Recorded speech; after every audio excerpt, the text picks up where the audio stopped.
Welcome back to Nightcap Chat, the pop culture comics and gaming podcast. Today we talk about Free Comic Book Day. We give the second part of our reflection of Avengers Endgame and talk about reviving old TV shows. I'm Blade O'Neill, and I'm here with owner of Drawn to Comics, Ken Brown. Hey Blade, thanks for having me back, man. Yeah, Sorry I missed a week there, dude. We saved you back from the snap. Yes, I know the snap was dusted. All of a sudden, thank gosh that the Avengers got all together and made sure they found the the rat that found the time machine by accident that released Ant-Man. Spoiler alerts for everybody that has not seen Endgame. How did you feel about the rat? Oh man, it's funny too. I've heard all kinds of little things since that's happened. I was reading online that they're saying it was a mouse, and I go, that was a rat. That was absolutely a rat. Yes, no question. You're from New York, right? Yes, it's a rat. San Francisco at that time, wasn't it though? But either wise, you could, whether it's San Francisco or New York, wasn't like that. That was a rat. That was absolutely a rat. Okay, and then I mean, in New York, used to rats, the size of cats, but it was a rat. Yes, exactly. And but so I was reading online. They said the hero of the movie was the mouse that released Ant-Man.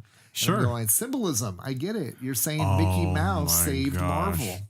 Yes, dude, by buying the company and keeping that going into what we see today. I'm going, very interesting. And then someone said to me, like, Did you see the rat? I'm going, yeah, it was a rat. Yes, people are telling me it was a mouse. And I go, no, it's definitely a rat. And they said, do you see the symbolism behind that? And I go, I was thinking it was the mouse that, it's the hidden Mickey, or it's saying the mouse saved the Marvel Universe. And he goes, no, it was Ratatouille. And I'm going, oh my gosh, dude, now I'm here, it's Ratatouille too now. And I'm going, it's another Disney rodent that saved the Marvel Universe. I heard the same thing during Free Comic Book Day. Yeah, and I'm going, Ratatouille. I did not think Ratatouille, but I guess you could say, Ratatouille's now a superhero that saved the Marvel Universe. But I like the whole hidden Mickey aspect of like that. The rodent family saved the Marvel Universe. I certainly think that's looking too far into it, but. I was talking with somebody at the Free Comic Book Day event, and they're saying all the same things, and I was like, but why, like, really, like, this rat just comes along like all of a sudden? And then he said, well, Blade, it's been 5 years. Like, it took 5 years. Then it just happened as soon as it got in there. Like, it was over the course of 5 years. So like, why not? Like, you know what? Like, logically, the 5 year thing, I understand. Sure. Like, I'll give you that. Now, since it's been 5 years, it took 5 years for this rat to do it. Fine. Yes. Like, I'll concede. Just like now that it's been a while, and I've absorbed all of the crazy things that happened in Endgame. Like I expressed. I think I expressed that I didn't really care for the whole Fat Thor thing in Endgame in the last episode, but like. A lot of everything that happened with Thor, like, really has grown on me, and I still don't care for the way he looked necessarily, but I do love his character development and everything that they did with that kind of unworthy storyline that they were kind of drawing from. For the first time, and he believed he was flawed, because in all the other movies, Thor thought that there was no flaws with him. He was the god of thunder, and not like in an arrogant way, but just in a way that he knew his value and he knew his mission, and he never had any doubt in anything that he ever did. And then since the whole thing of like that, he had no doubt the right thing for him to do was kill Thanos, and that would make redemption for him. Yep. And unfortunately, there was no redemption for that. He was just empty. He thought like that, this is what needs to be done. This is what this is what's owed to the universe. And it wasn't. It was just an act of more or less revenge. Yeah. And it was empty revenge for him. It didn't fix any of the problems that he's dealt with. And these are problems he's been dealing with for several movies. So he got cast out in the first one. He dealt with the death of his mother in Thor 2. Then he deals with the death of Odin in Thor 3. And then he deals with the death of Loki 2 or 3 times. And now he knows for sure he's actually dealing with the death of his brother now. Yes. And the death of his sister that he had to have killed. Like, he literally has just went through loss after loss after loss, and even with his hammer. And he's finally come to the point where he was able to sit back and actually focus on those feelings. Thanos was defeated, and like he mourned, he was depressed, and whatever. And there was it was funny that there was a snap that didn't affect him, but he snapped himself. Which is kind of crazy to think about the whole symbolism behind of surviving the snap, but then his whole persona of himself just, he was broken. Yeah. You know, and it just, that was I said the final straw. Yeah. It On was, Thor's back. It's like that. He still had his own confidence and his own likeness in a way, but it was like he was, you know, I'm just gonna be comfortable with what's left and start to more or less assimilate myself as a human. Asgard is gone. Do you know what I mean? My family's gone. All I can do is become human now. And be the best human I could be. But, you know, I said, too, that means eating chips and playing Fortnite. yes. And, you know, Korg and them killing it on Asgard Island. Listen here, Noob Master 69. If you need my help, then I'll be there to help. But otherwise, you guys take care of things because I took my shot at it and it didn't work. And you know, a flip side of the coin, too, as much as I didn't care for the way he looked, by the end of the movie, I loved the way he looked in the armor with the long braided beard and the hammers. And like, to me now, on top of being disappointed with how he looked most of the movie, like it's now my favorite way he looked in the end of the movie. So it's just so crazy that there was two extremes in there. Yes. And I said too, it's kind of funny too, is like that. I've never ever thought I could be a cosplayer in any way. And I'm going, think about all the people that don't think that they can cosplay because they have to be ripped and on all kinds of, you know, ketogenic muscle builders that, you know, put on the wig and put on the outfit and, you know, be Thor now for, There you go. you know, be the Lebowski Thor, they say, or what I call dad bod Thor. Yeah, You know what I mean? for sure. And he was super likable. Do you know what I mean? It's like that. There was, as to every character in that movie had their moment, and you could feel the suffering. Like I loved the Captain America Survivors Anonymous meetings. Yeah. That was really kind of like surreal. And did you catch the cameo in there? Who was in there? It was Jim Starlin.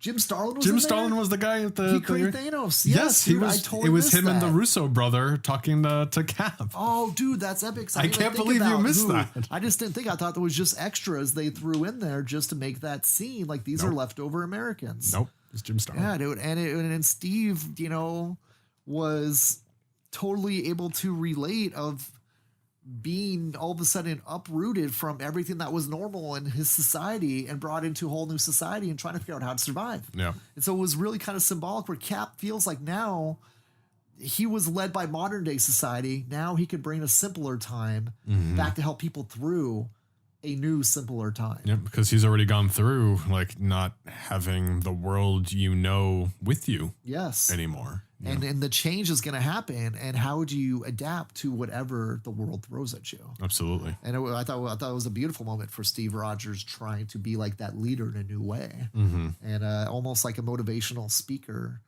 in a way of just like that, hey, dude, whether it's fighting, you know, world dominators or fighting to keep the human spirit of American spirit going, he was there to make sure that he could do his part. Absolutely. That was pretty powerful to me. How did you feel about Valkyrie kind of taking over, Asgard? Earth Asgard? Yeah, I thought that was cool. Yeah. I said too, like I have no problem with that too as well. Because once again, does that mean that I don't know, is Asgard back now since Thanos never dominated? Is that what that was saying? Because that was nothing to do with the snap either. No, so is he exactly. rebuilding Asgard or what's just on happening? Earth? They're doing that, Asgard on Earth thing that they did in the comics for a while. Okay, so it's kind of the Oklahoma thing type of thing they're doing with Is that then? where it was in the comics? Yeah, they did it all in Oklahoma after Ragnarok. Okay. That Straczynski, J. Michael Straczynski and Oliver Coipel did a storyline where all of a sudden, guy driving back from the farm, all of a sudden, boom, Asgard's there on Earth, the big castles. And Yeah. he goes up and tries to figure out what's going on. I didn't catch where they had it in the movie. I'm not sure if it was the same place. Yeah, I think it was. Oklahoma or not. It looked like some kind of like foreign country island. It type of did. thing. And so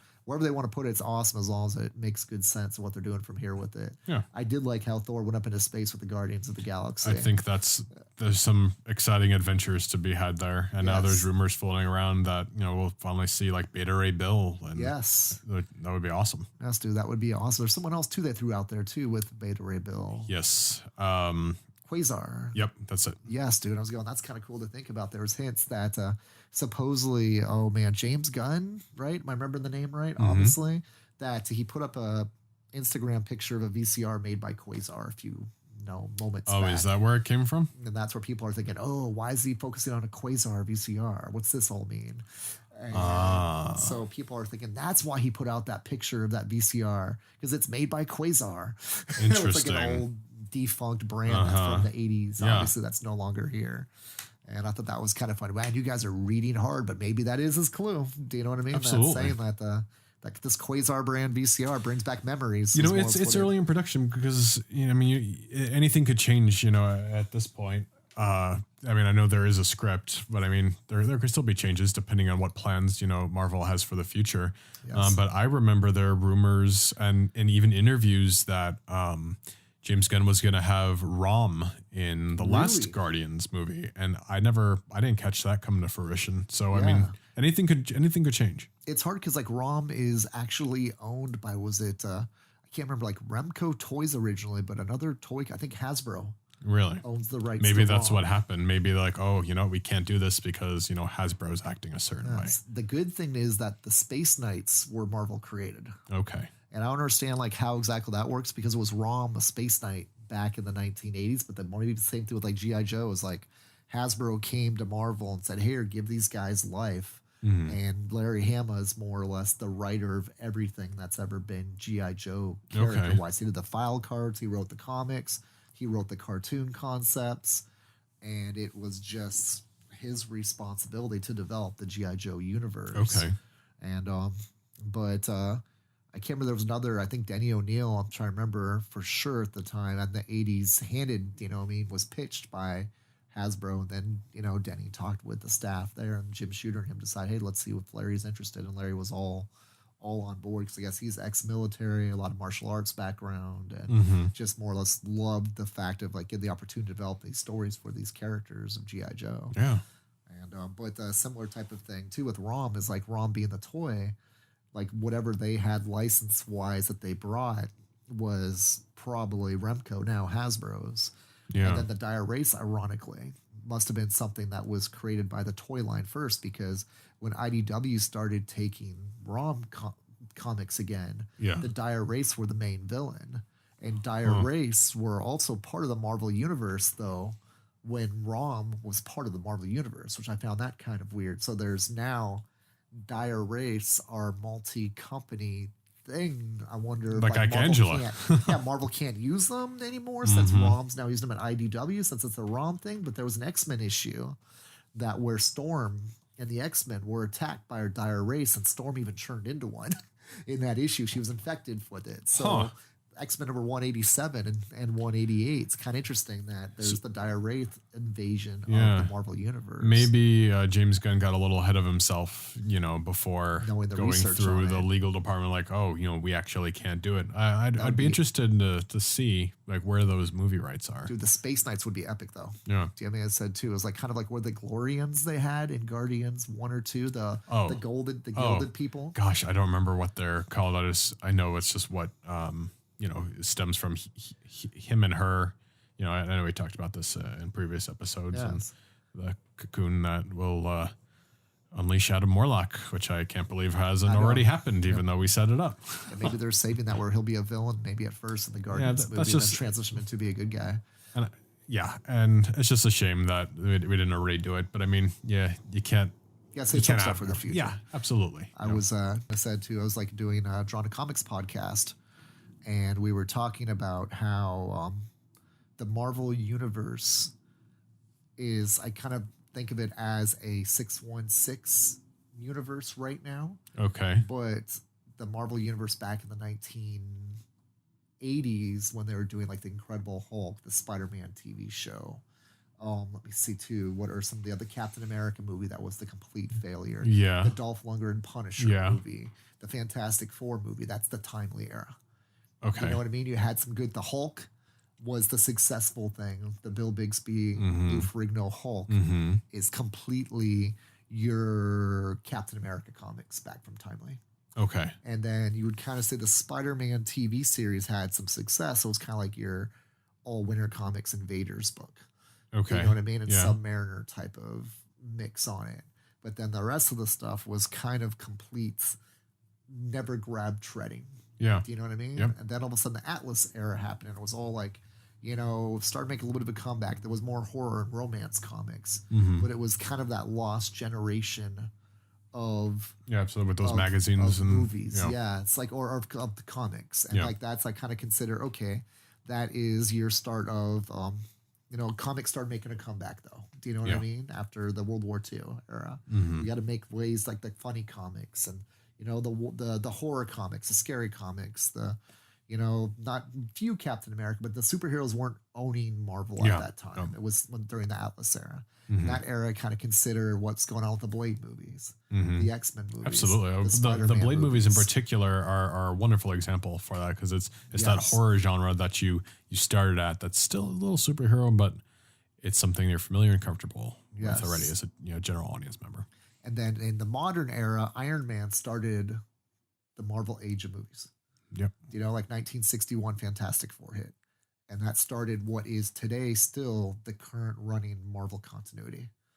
And that's see very that interesting happening with Iron Man now kind of being the same comparison, as that's your starting point for as far as they can go until they decide that, this is no longer the same continuity. So even though the Avengers era is gone or done, not gone, but done, this first era is not going to be rebooted.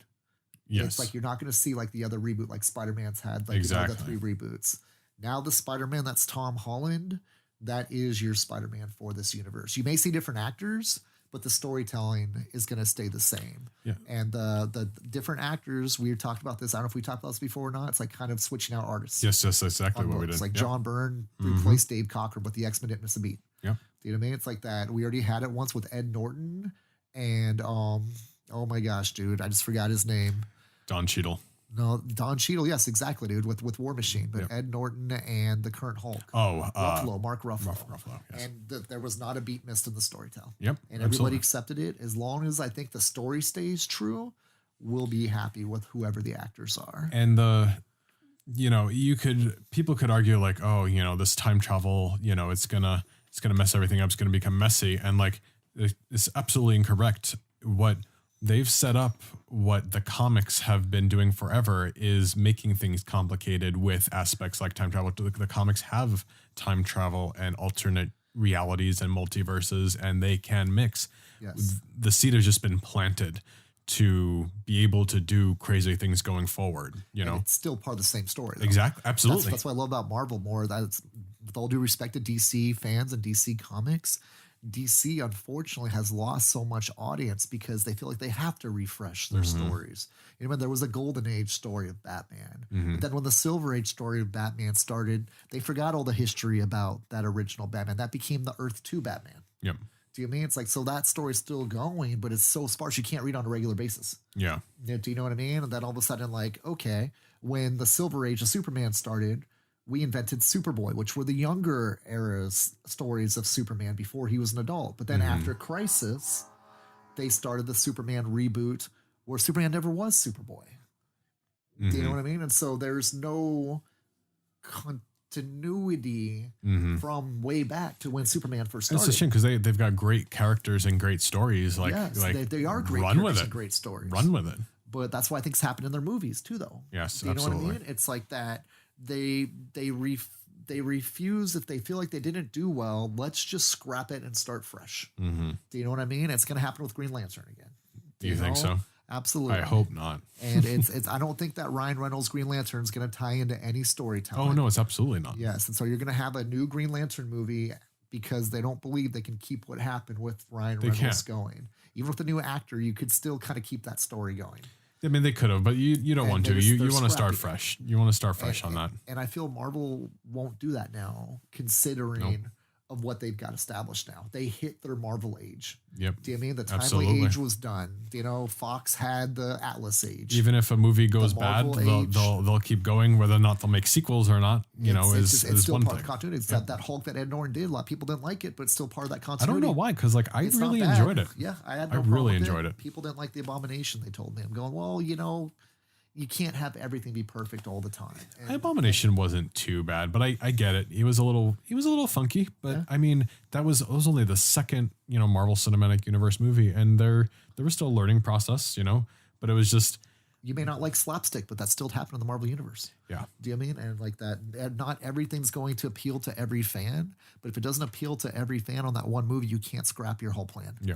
And that's what I think Marvel's been really good about doing. Like, for instance, now DC, I love DC's, history, their characters. There's always been something cool about all the DC characters, but they're doing it again. They're going to have to rethink Batman because Ben Affleck walked away and Henry Cavill walked away from Superman. So instead of them finding new actors to keep that story going, they're like going, oh my gosh, dude, we have to rethink how we're going to do our new storyline because we can't keep that storyline going. You had Aquaman be a success. Yep. Wonder Woman's going towards its second movie. You've had the Justice League already done. Flashpoint's going to be coming out. You can't relaunch Batman and Superman in a different storytell right now because you still have to finish the world building you've already started. And that's where I think DC gets hurt is they won't stay committed to their world build. The biggest problem with that is you had where they started that current universe. Superman's been Superman for a while and Batman's been Batman for a while, right?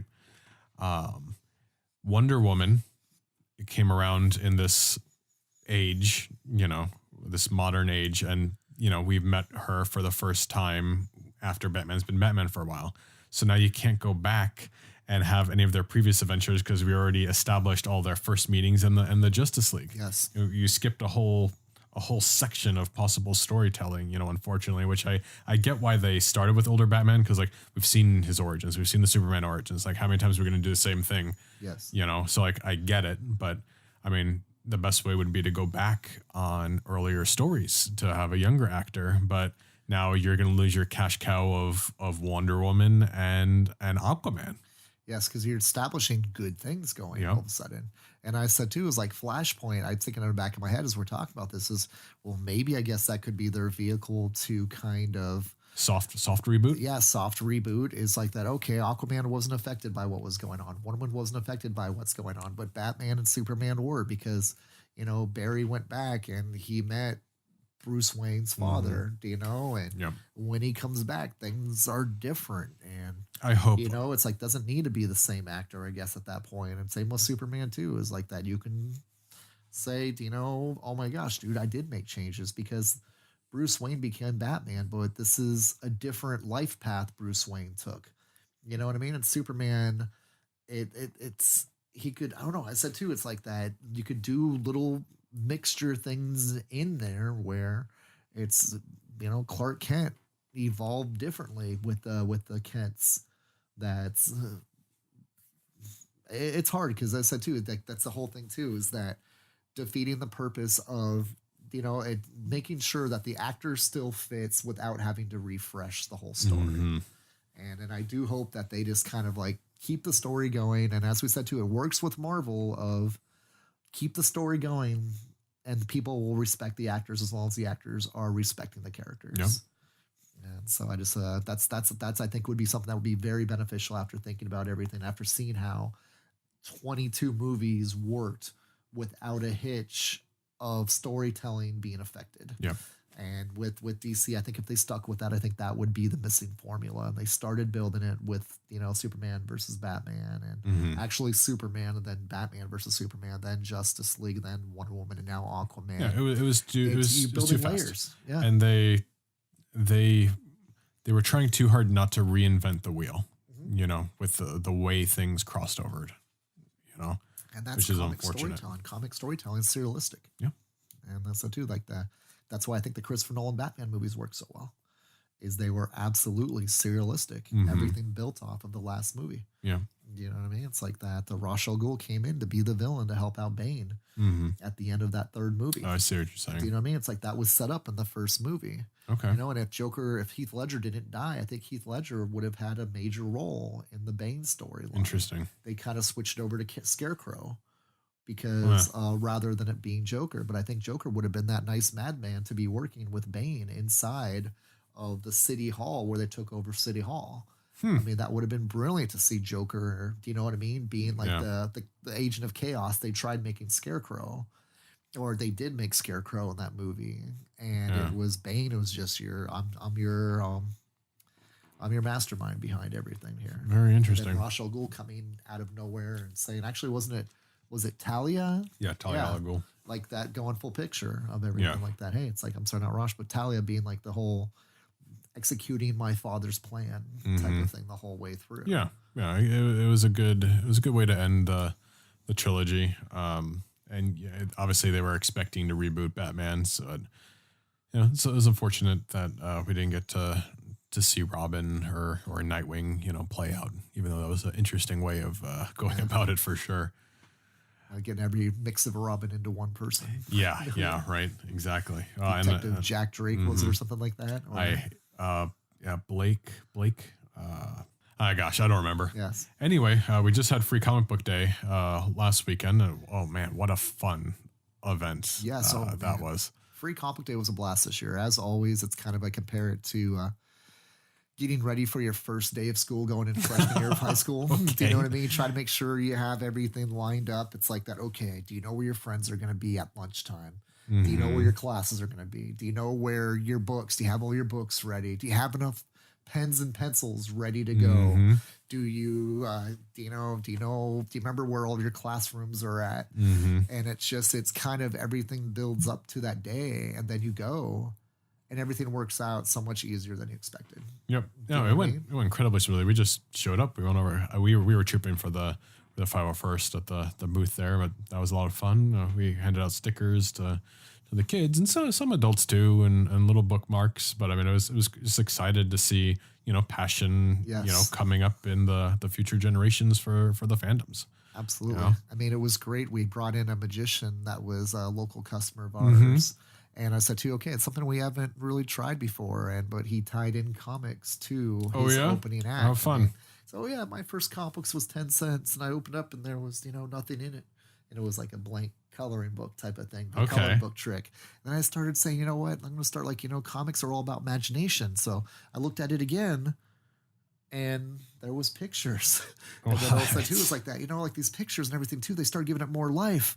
And he, did it again. It's like that and start giving it more, color. Mm-hmm. And then he flipped it again and all the pictures had color to it. So it's like that. Comic books are all about imagination and creativity and just kind of getting all the kids. Yeah, I've seen that magician, before we were at dinner and he just started doing tricks and he's a good guy. It was a lot of fun. He's a good guy. He's a lot of fun too. He's super nice. I couldn't believe how he had all the kids' attentions within 3 minutes. Uh-huh. And it was amazing hearing the kids cheer. And it was that was really kind of cool. And that's all you can ask for on Free Comic Book Days. Obviously, the free comics. Yeah. But getting the kids engaged and remembering something that they can take with them for the rest of their lives. Yeah. Being a great experience. Mm-hmm. And whether it's, the free comics, the places for kids to draw, to play games. They had all kinds of games set up in the library too.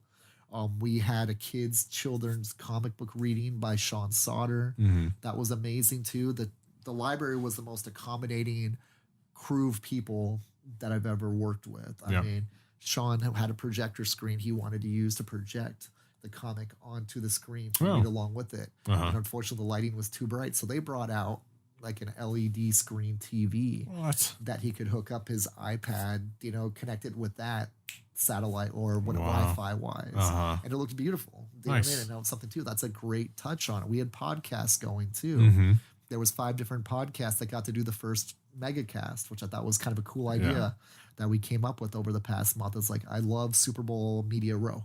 Mm-hmm. And I go, how cool is that? This is a festival celebrating comics. It's the Super Bowl of Comics Day. Uh-huh. Do you know what I mean? And let's have different people that talk about pop culture and talk about their love of comics, do a Free Comic Book Day presentation of themselves, and then do a group one where they can all cross promote each other. Very cool. Which next year I think we need to get Snapchat. Oh, I'm sorry. Nightcap Chat on there as something that is a must for it. Yeah, absolutely. We'd love to. And I said too, we were handing out, which was awesome, the flyers. Hope you guys all got the flyers out there and you're listening to this right now. Nightcap Chat as something you're going to hear weekly. Mm-hmm. And just the passion is through the roofs in here. And I hope you guys become huge fans as much as we are fans of what we're talking about. Absolutely. But it was a really fun day. I said the lines went super smooth. I was pretty impressed because the lines were lined out around the library, and everybody got a comic that was in that line. 45 minutes into the event, everybody was boom. The line was gone. It was just people coming in the library that weren't there yet to get their free comics, and then going out checking out the different creators that were there. We had over 28 booths that were set up, both inside and outside the library. I think, what do we have, 12 booths outside? Something like that. I mean, it wasn't counting, but and at least 16 people inside. yeah. I said too, so I don't want to overestimate. So I'm going to underestimate with the 28. So I know there was at least 28 things in there. They were making lightsabers out of those pool. I saw that so many of those kids came through the 501st booth with their pool noodle lightsabers, and it was fun. And something just like so simple and so relevant for the May the 4th Day Be With You, and it was just, it was everything. And so too, like that I always have this thing of like, okay, it's a very bad attitude of, not bad attitude, bad trait, I would say, that I don't like about myself, but I envision what's the worst that could happen. And if it's not that bad, everything's going to be okay. I don't think it's a bad trait. I mean, like it's great to prepare for the worst. Yes, be ready. A lot of people say like, dude, like, don't think that way because, you don't want to put that out there in the universe. I'm going, well, if you prepare and everything, the worst that could happen is not that bad. It's going to be a great day. There's a difference between being negative and just preparing for worst case scenario, especially like when an event like it's happening and it's happening live, and you gotta have a contingency tons plan. Of different people with different types of personalities and different types of needs, and you know what I mean. Like anytime you get big groups of people in there, you have to be prepared for every type of scenario. You gotta think big picture. Yes. Were there any standout like comics that for Free Comic Book Day that were just in demand? Dude, like that, the Spider-Man was kind of out of control. Was it? I mean, like we ordered 1,000 copies of it. I did have a few left over afterwards, but it's man, dude, it was funny too because it was aimed towards the diehard comic fans. Okay. Which is kind of interesting because right now they're in the middle of the symbiote saga year. Okay. And there's a summer storyline coming out called Absolute Carnage. Oh, yes, that's right. That's the big Spider-Man storyline that's going to be taking place this year. It's the 35th anniversary of the symbiote. And I think that they wanted to do something special with all symbiotes this year. Interesting. And they got, once again, we talked about this, I think last time, symbiote Spider-Man's got a mini series going right now. There's I don't think this is going to happen, but there's rumors. People are thinking that the symbiote's going to show at the end of Far From Home.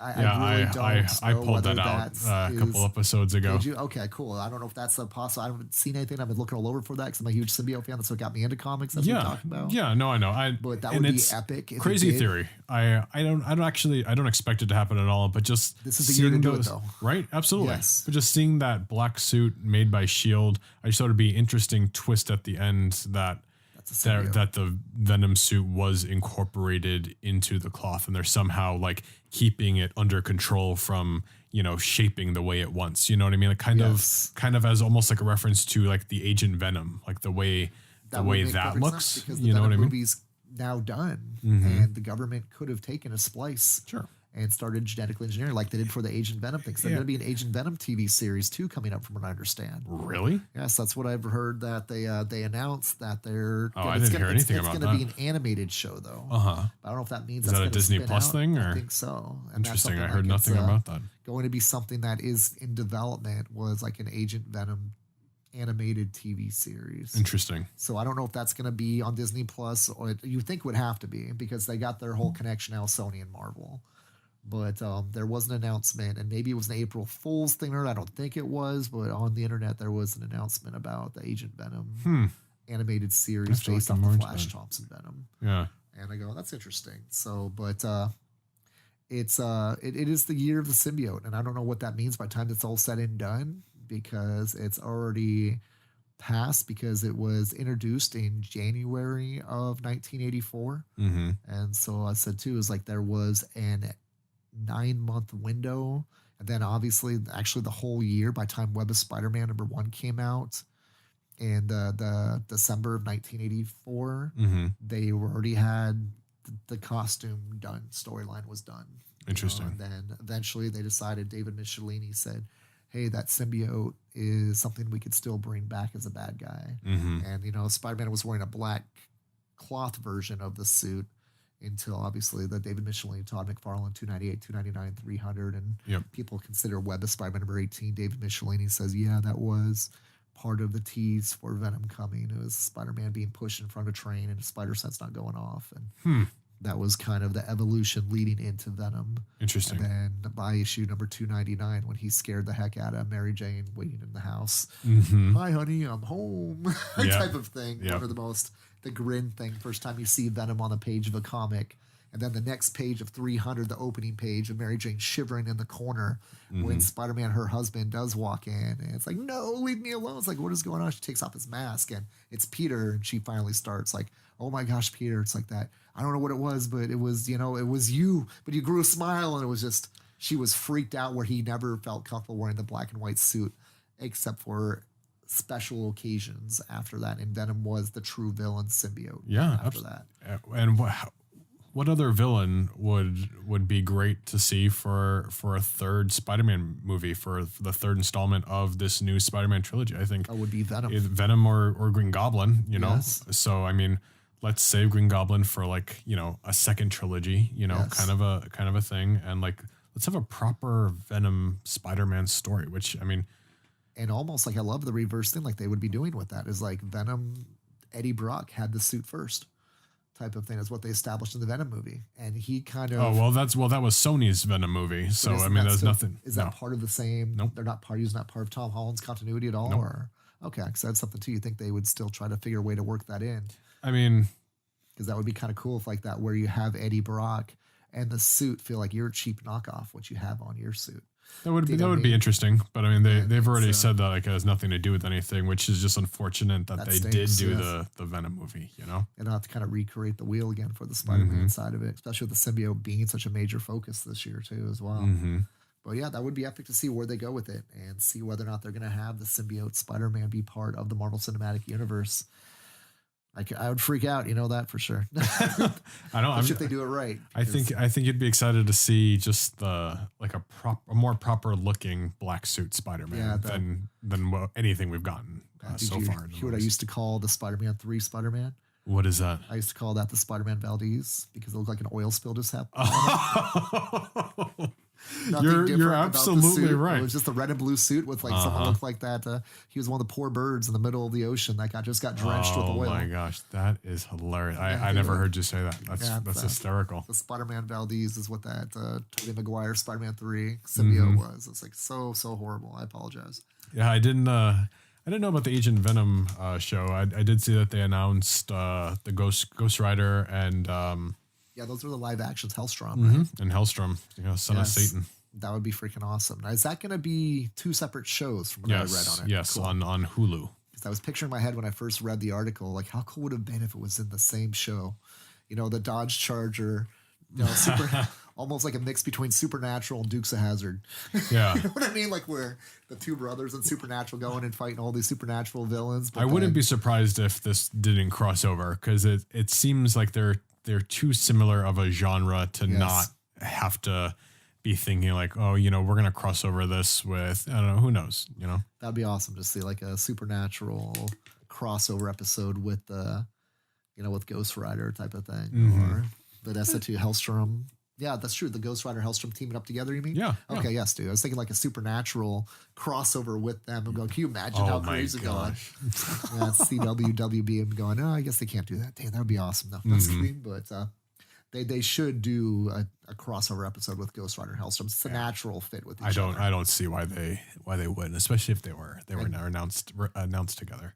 And especially the fact of Midnight Suns build up. I know that we've talked about in the past. That's the road. I would love for that. And I'm, at first I was kind of disappointed that this wasn't going to be Johnny Blaze Ghost Rider because like that was always my favorite stuff is the Johnny Blaze Ghost Rider stuff. Yes. But like I feel better now that we might still get a Johnny Blaze Ghost Rider movie, properly done, and we could still have the Robbie Reyes, Ghost Rider as a show. Like I'm totally okay with that. That'd be awesome. That's like levels of popularity of the different Ghost Riders. You save Johnny Blaze for the silver screen. You know what I mean? Hope so. And then he's like that. That's your penultimate Ghost Rider. And Robbie Reyes builds up that following on a local get to know you. Sure, because I don't think Robbie Reyes even came around until about like 2014, I think it was. Yes.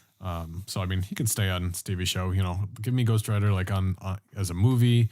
Let's have a crossover with Blade, and let's get some good stuff going. And then when you're done with Johnny Blaze, you can move on to Danny Ketch or whoever. Yes. it becomes a tradition, almost like the Flashes. Mm-hmm. You know, you had Jay Garrick, Barry Allen, and Wally West. It's like that. It's a Ghost Rider legacy Yep. that you can have with like Johnny Blaze, Danny Ketch, and you know, down with Robbie Reyes. Mm-hmm. And who was the original? That has nothing to do with the original. The one that has nothing to do with. Oh, gosh, You talking about the cowboy? Yes, the Knight Rider, Ghost Rider. Yeah, He has nothing to do I with don't remember. You're right, and he doesn't. Yes, they did that. They tried doing that one mini series where they had them team up, where Garth Did Ennis they? and Clayton Crane, drew it, Interesting. and it was kind of the original Ghost Rider. You know, was an old aged, almost he was saying like that. They did that in the Nicolas Cage movie, Yes, the first very one similar. with Sam Elliott. Yes, and that's what they're kind of doing. The comic series kind of making that. Oh yeah, the original Knight Rider, Ghost Rider horse riding was a Ghost Rider of the previous generation. Sure, why not? No, they never did that. But let's do it. His skull wasn't on fire. Exactly, but he still was possessed by the same demon or whatever type of Interesting. thing. But I said too, it's like, nope, that's cool for the movie, that works. But Mm-hmm. thanks for trying to do the throwback to us comic fans, but making it work for your movie. Well, speaking of TV shows, we came up with a little topic today about TV shows that we'd like to see resolved now, because there's been such a trend where, you know, there's shows that have a bad ending, but now how many shows has Netflix brought back in recent years just to finish them up, you know, between like Clone Wars and whatever else, you know, like there's Fuller House. Yeah, there you go. Oh yeah, there you go. I totally forgot about that. And you know, it's not always been a success, but what hasn't been done that you would like to see brought back, you know, if either one more season or wrapped up as a movie? Yes, I really felt that. I'm a big fan of a 1980s TV series called V, The Visitors. Okay. And I haven't heard of that. It was a TV show that took place back in the 1980s. Okay. Where aliens came to Earth to share the resources with Earth and offer technology ideas that we never seen before, but they saw. It's like, oh man, dude, these people were like, wow, look at all these great new cures for disease they're bringing. And, you know, it's like they have all these new ideas for better efficiency on how to make the world a better place. And trying to more or less get the humans' trust in the aliens coming to be a friendly new group of people that are going to help out the world. Okay. Well, their real plan was to take over the world, and we were a food source to them. Oh. And so as the story goes, there's the whole dilemma of the people that trust the aliens versus the resistance who see, do you know what I mean? That some of these actions of them eating. Were the aliens like humanoids or? Yeah, they were lizards with skin. Oh. That they put like synthetic skin over themselves to look trustworthy. Now that you're saying that, like, I think I actually have an idea now of what you're talking about. It's like Mark Singer was one of the major characters in the original 1980s TV series. He played Donovan. Okay. And there was a bunch of other actors that were, oh my gosh, dude, Robert Englund. He had his start on that show before he became Freddy. Yeah. On Nightmare on Elm Street. Okay. And it was one of those things where he played one of the aliens that was sympathetic with humans aliens. Okay. And he became one of the main characters. He was the vegetarian alien, right? Yeah, exactly. Yeah, it's like that. Well, there's other mammal food sources, like we eat different mammals. You know what I mean? Yeah, but absolutely. They saw humans as the best food source originally when they came down, but then some of the aliens are going like that. They sided with, you know, this is not a food source that's logical to eat because these people have their own lives and have their own society that's similar to sentient ours. beings. Yeah, and like just like us. Look at this cow. Exactly, I know, dude. Yes, like almost like I could almost say like scrolls, but they weren't shapeshifters. They just made synthetic skins for themselves. Gotcha. And they the show was about more or less the survival of humanity once people realized that these aliens were here to take over. And they did have some human sympathizers that were like, hey, we'll protect you humans if you side with us and help us take over this world. They were like the familiars, you know, for vampires. Yeah, pretty much. Yeah, I would say too, is like very much like that, you know, a vampire type of society where it's like that, you know, we're taking you over, but we're going to give you a chance to join us. And then when we feel you have no use for us anymore, then you just become our food source. Interesting. And so that was a pretty cool TV series, 1980s. It started off as 2-week-long TV movies, and they gave it, I think, 2 seasons Okay. on NBC before it was canceled. And then they brought it back. And then 20 years later on ABC, they decided to, connect with the original creators, but then have a new producer, new writer for TV, write a revival of the TV series starting from scratch. Okay. Is what it was, supposed to be. Like everyone was kind of saying, oh no, this is not a reboot. This is just the same concept. Okay. Well, as you watch the TV series through the season, it's very, very, very similar to the original TV series, hands down, but it's in modern day technology type of things because it is 20 years later. So yeah. they have different types of technological resources that will help out the world. And they have new ways, strategies of peace that can be integrated by joining us. Mm-hmm. And they, once again, their main objective is to dominate Earth and take over Earth. Yeah. And same type of thing too. There's people that disappear and people go like, what's going on? What's happening? There's people that join them that they ask humans to learn their way of life. That way you trust us, but then they never see them again. It's like, no, yeah, they're so-and-so. And since they can make their own synthetic looks of people, they will have like a synthetic copy show up to say, see, look how much they're being integrated into our society. Okay. And so it was very much like a modern take on it. But as the show goes, it's a similar type of thing. There's a person that her son decides to more or less visit the colony and learn how things go. And he falls in love with the queen's daughter. And the queen's daughter is the girl that played Supergirl in Smallville. Oh, okay. And so she's a recognizable actress that you would know. And the one that plays the queen is Baccarin from Deadpool and Serenity. Oh, and what's her first name? I again? think it's like Lorena. Yeah, is it Lorena Baccarin, right? Is her last name Baccarin? It's definitely not a name I've ever said out loud. Yes, but there's a lot of recognizable actors that have gone on to other shows or have been on other shows since then. But as the season goes, I mean, every single episode is like super good in my opinion. And unfortunately, they announced they're getting canceled because of the writer's strike. Oh man. But so there's still no resolution to this. No, because even though they brought it back once. At the last episode, it followed the same pattern as the original TV series, where it was getting to the point where it was just starting to get super good. That more or less the resistance was being built with aliens that were siding with humans because they knew what the aliens were doing were wrong. Yeah. And the fact of that as the second season was going, they introduced the mother of the queen, and the mother of the queen was the original queen from the original TV series. Oh. Like the same actress that played the queen in the original. And so, that's just pure coincidence. And then they were starting as the season goes, just going like that. People are beginning to find alien life form skeletons. Okay. That were kind of like that. These people have been here longer than we think. And then on the last episode, they bring the new lady who's the son that more or less went in to try to find out what the civilization was all about. He wanted, hey, dude, they're inviting me in. There's peace conferences between the lady that was kind of in doubt of what's going on and the queen to kind of make assurances that your son's going to be okay and blah, blah, blah, because she was such a vocal person in society. I think she was a police officer. Okay. I want to say almost like Detective Gordon of that community. Mm-hmm. And she was like, I don't know, like there's these people that are disappearing, but then showing up.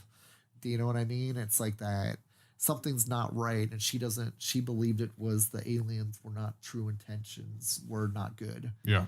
And so that's why the son decided to like that, as the show went, it's like the son decided to like, why are you so distrusting this mom?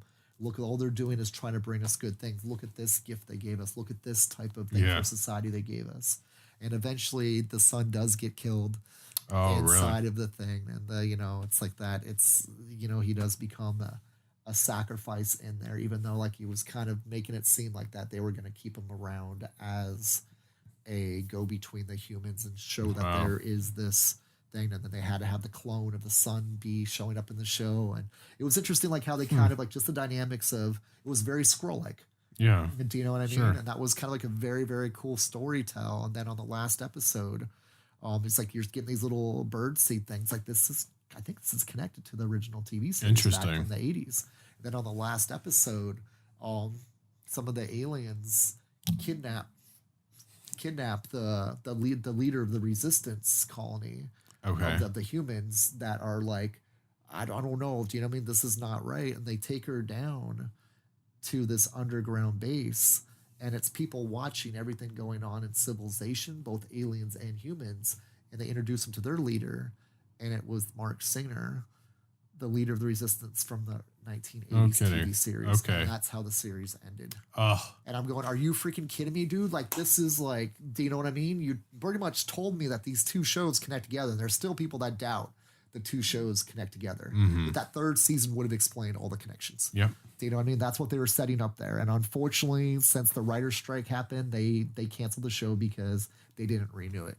Would you rather see one more season, or would you rather wrap that up in a movie? I would either one. It's so easy to do both. You know, it's going to be the resolution. They'll defeat the aliens, but just the whole thing too. But like, let's do it. Let's finally do it. Let's do our Independence Day. Do you know what I mean? Yeah, like, sure. Final scene of, you know, they more or less the aliens were winning. Do you know what I mean? And you ended a TV show showing that here we're setting up the third season, like where finally the humans are going to have their comeback season. Okay. And it would have been a great third season, but unfortunately that was it. Damn. Give me have the big reveal and then you cancel. It's like, dude, don't do the big reveal then cancel. You know, I guess that's the thing too. Like, they don't have to go any further because you're just going to know that based off of what you saw in the original series, the humans win. But I don't think that's a good resolution. That's unfortunate. I think, a lot of people, today, like, don't really care about Seinfeld. It's like, especially like some of the younger kids who, are probably too young now to remember. But like, Seinfeld was one of my favorite shows ever. And that last episode is in everybody's head forever. Or it's like, go ahead, do it again. I can't do it. I can't even do it. Yeah.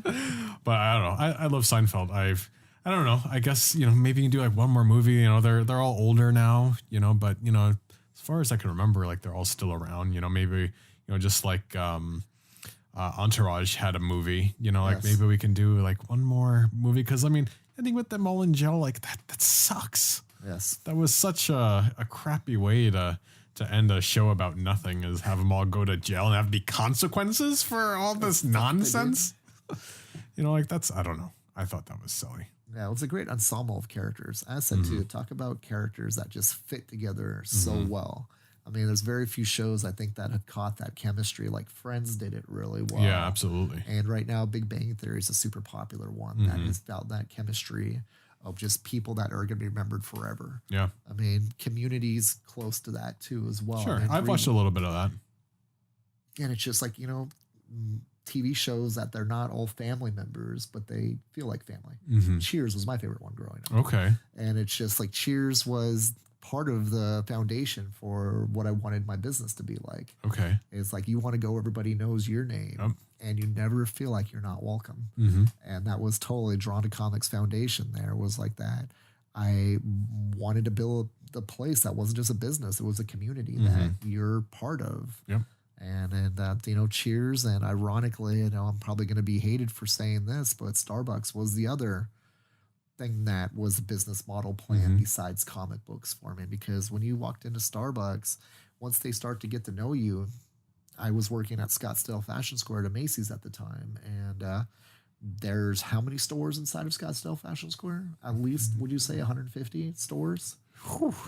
There's a lot. And you have one Starbucks serving that whole mall. And not only do you get to see all different people every day that are just casual shoppers, but then all the different employees that work there. And after going in about 2 weeks every morning, by the time I got to my place in line, my drink was ready. Nice. And I go, how'd you know that I wasn't going to want something different? I go, do you want something different? Or do you like, they'd ask me like by the time I was like third or fourth in line, it's like, that's still the same, Ken? And it's also the same. That's all I had to tell them. My Java chip Frappuccino was there waiting for me to pay. because they know we all had things to do. It was like coffee shops can be great hangouts, but if you have to get going in a hurry, we got this taken care of for you. No, absolutely. And I had this similar experience when I was going to Starbucks, more often, and like it's ready. They remember you. And a lot of people think of Starbucks sometimes as the evil empire of coffee shops, but I really don't think that way because they took care of me. Yeah. Every instance I've dealt with them. Yep. I mean, even Dutch Brothers now. I mean, if you have Dutch Brothers, where you live, like they'll remember you, and like they treat you well, and yes, I mean, it's you go back to a place that's gonna treat you good. It's as simple as that. Yeah, that was my Cheers experience in a big corporate company. Yeah, and I said too, like there's no other corporate company that's that big or that many locations that's made me feel that way. That was kind of fun. And Dutch Brothers really, has emphasis on that because I heard that if you want to have a franchise for Dutch Brothers, they make you work in the store for 6 months before. That's awesome. And so see what it's like to get in there and deal with those customers firsthand, and like that's incredible. Yes, I've never heard of that. Handle the responsibility of being a Dutch Brother owner, and that's like I said too, is like that passion and that. You have to invest, not just want to be a business owner. You have to invest into the philosophy of what it takes to be a part of that company. Yep. And yeah, you own it as a franchise, but it is an image and a way of life that you have to take part in. And that's it too. That's like that. What, we want for Drawn to Comics is like that you feel like you're part of something bigger than just being a comic book fan. Yeah. Absolutely. And that's what said too is like that Cheers. I guess it all ties back to Cheers. Cheers was where I first got that philosophy from. It's like that, Sam Malone was a one-stop bar that was a place not just to get alcohol, but to feel like that this was a place where you felt like a home away from home. Yeah, absolutely. And Cheers was great. And, I almost liked Frasier more. Yeah, Frasier was fun, Frasier was great. I mean, how often do these spin-off shows work? Yes, Frasier worked better than Cheers, to tell you the truth. Right. But Cheers was great. Cheers was great. Yeah, but Frasier became the highest-rated NBC show, I think, for a while too. I didn't realize the that. Top 5 shows at least. I'm sure. I mean, that doesn't surprise me. The top rated after Cheers because Cheers was at the top for a little bit too, as well on NBC. So maybe that audience transferred over. Yeah, maybe with them. But Frasier, man, dude, I loved his dad. I loved his brother. The dog. Man, going, dude, if I wanted to get one of those dogs, people told me like that how stubborn they can be. Jack Russell Terriers are super smart. Pain. But they're high maintenance. Yeah, and they're hyper too. Yes, they're very hyper dogs. So to have that dog be so adorable, then try to get everybody to get them all across America. So it's like, I'll put this back up for adoption. I can't handle this dog. Oh my goodness! Who knows what happened with all that? Yeah, but I mean, Jack Russell Terriers became popular because of Frasier. And it's but yeah, dude, NBC was, I think, super on tune with making that friendship community thing work. Yeah. Do you know what I mean? As I said to like Friends and Cheers and even it was ER an NBC show too. I don't remember. I watched a little bit of it, like back when George Clooney was on. I don't remember what station that was. And that was, I guess Scrubs is another one. I don't think that was NBC, but Scrubs is another show like that. Yeah, even though it's different than ER, of course. Yeah, it's a comedy version of ER. Reminds me of Yeah. I mean, I think that was more or less the point. Well, I was kind of young when ER first came around, and I remember the what are the things you rub together and you put them on the chest. The EKG things is the EKG. What do they call those? It's the little shock things that they do on your chest. Like just when I was younger and just seeing like random episodes out of context, like. It seemed like every time they did it, the patient died anyway. So as a kid, I was under the impression that these things just had like a 50-50 chance to like either save your life or it's going to kill you. Yes, exactly. I thought that's what it was. If it wasn't a heart attack, this is going to finish you off. Oh, dude, well, I guess it didn't work. So good luck. So I mean, I was young. I just didn't understand, but it just seemed like if they brought those things out, the guy was going to die. Yes. And it was that too. I always like related him to Frankenstein. Okay. Going like Oh, that. yeah, Is for that how sure. they brought Frankenstein to life? I mean, I And, guess you can make the argument it was electricity, right? Because I yeah. think those things are electricity. And it kind of cracked me up. It's like that. Oh, dude, they're Frankenstein. This person's dead. They're gonna bring him back to life like Frankenstein. Like before zombies were a huge thing. I thought that was like that. Whoa, you can bring yourself back to life with this thing. It's so absurd, but so corny the way your mind thinks as a kid. I know what you mean. Mm-hmm. Well, before we wrap up today, new book day is tomorrow. So what do you think are the most anticipated new releases coming out tomorrow? Well, for me, I'm a huge symbiote Spider-Man fan. As we talked about over and over and over and over and over and over and over and over again. Like I got a symbiotic relationship with Spider-Man's suit already, but thank God it's not around because I'd probably be more skin and bones. I just thought the symbiote, yeah, dude, symbiote, dude, let's go web slinging, dude. What do you mean you're taking me over completely? No, it's all good, dude. We're good. I believe you. Yeah, it's I think that we built this relationship pretty well. I'm comfortable with ending my life with you just like sucking me down to I have no energy left at all. But then number 2 of that comes out, and second of all, which is pretty awesome, and I'm gonna go into it's like 2A and 2B for me, is I've always been a big Boba Fett fan. Yes. And Star Wars Age of Republic Boba Fett one shot. Oh my gosh, I didn't even realize that I didn't even realize that was going to be one of the Age of the Republic things. Dude, it's as to those one shots have been really good exposition on the Star Wars universe. I've been picking up like all of them. And it's really fun to see like that, Boba Fett's making his way into that storyline too. Oh, fun. I wonder where it's going to take place. Yeah, I'm not sure. I said too, I'm looking forward to reading it. So see how this goes on definitely that. Definitely have to stop by this week. What introspect we're going to see on Boba Fett in his background since what's happened since his dad's died. Yeah. And maybe this will be that final answer of like the lead into how he got reintegrated into, working with the Empire. Yeah. After he got arrested. Yes. And that'd be kind of an awesome exposition that be looking at. And Detective 1000 came out. It's hard to believe already 3 months ago now, I guess. Or is it because it's maybe it's still coming out twice a month? It doesn't seem like it's been 3 months, but it's 1003 of Detective Comics. It's probably 2 months. I think they had 1000 and 1001 come out in a pretty good time period. And 1002 is back on a regular monthly schedule. Yeah. But Detective Comics 1003 and 1002 had a pretty good cliffhanger of Arkham Knight offering Damian an option. Either join him or die type of thing. So that gives you a hint that maybe the Arkham Knight is actually a Robin himself, because he talked about some of the things like how Batman's practices have failed us all.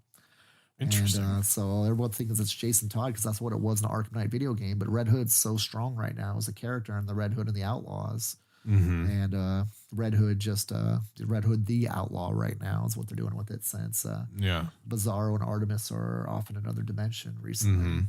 But I'm thinking it might be actually Tim Drake.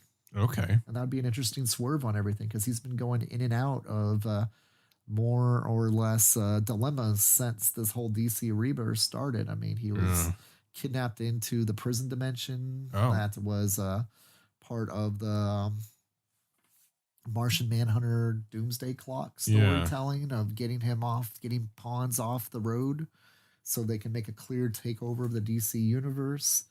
And he's just been going through some pretty tough situations since the whole rebirth thing started. So I wouldn't be surprised if you find out that it's either Tim Drake or I'm thinking Jean-Paul LaValle, Azrael too, since he was a failed Batman and kind of goes through his multiple personality twists. And it seems like it's a cult of followers that he has to try to save Gotham, where Batman has failed.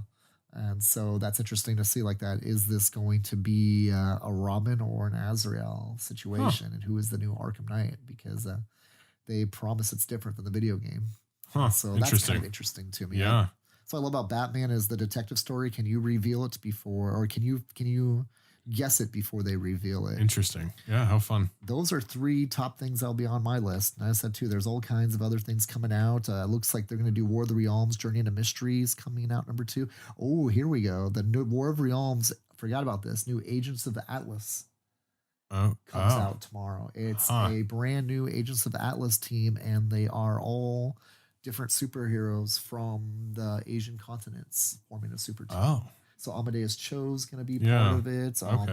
They are Shang-Chi is going to be part of it, and they're They're, introducing you some know new that you know they're characters. going to start pushing Shang-Chi with a movie coming up. Nice. Silk is going to be on the team. Oh, Silk is awesome. And I said too is there's going to be the Hulkling from Young Avengers. Is that his name? Was it Hulkling back in the day? I haven't seen Young Avengers in the story, but in a while.